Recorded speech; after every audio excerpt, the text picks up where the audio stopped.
Hey, what is going on, everyone? It's North here, and today we're just gonna be looking at a build comparison between the four factions. And this is actually something really cool because you can kind of track the amount of time you need to tech up for each faction, and it also gives you a pretty good basis on what to do. Generally in the early game, you just want to scout. You want to secure the gems, and you want to go for this basically 2 refinery build to support your economy. Now, the reason I did this was not to test any of that or to guide anyone through the building process, because I have other videos on that. No, this time we're testing the teching up to super weapons. And basically, what this is going to do, it's going to tell us what faction power is shit and what factions is the slowest at teching up the super weapons, or at least the tier 3. Because I did all the way to super weapons just to see how much better Soviet reactor, the nuclear reactor, is better than the other faction's power. And surprise, surprise, it's so much more effective.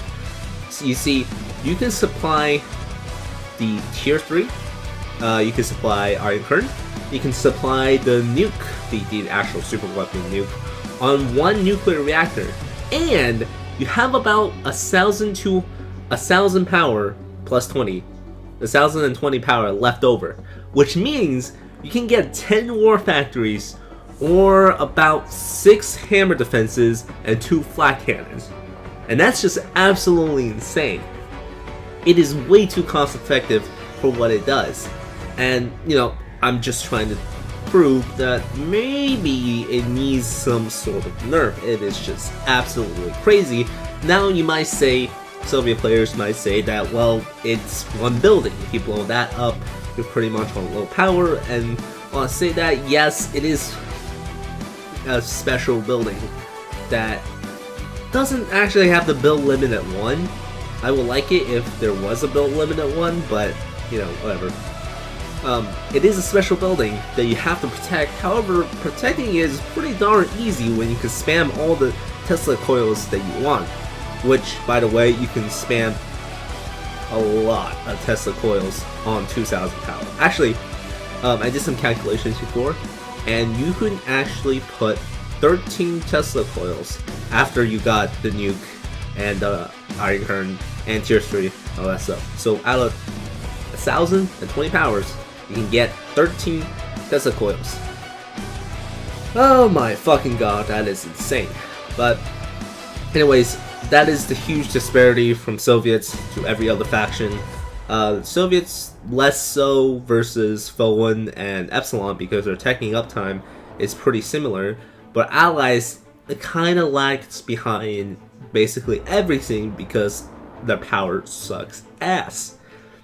Fowen and Epsilon are really similar in build time, especially when you can see the cloning bats finishing just right about when the reprocessor will finish.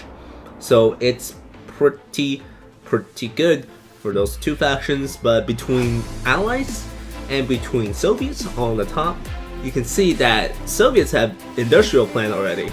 Allies is not even just got their ore purifier.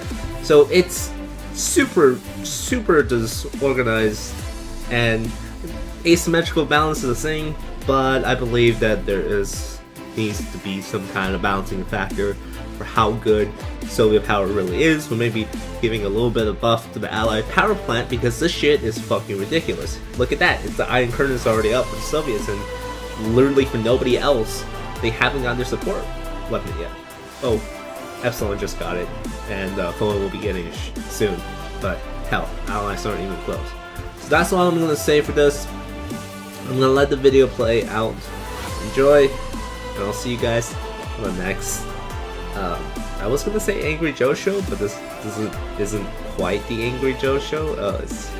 Anyways, I'll see you guys on the next video.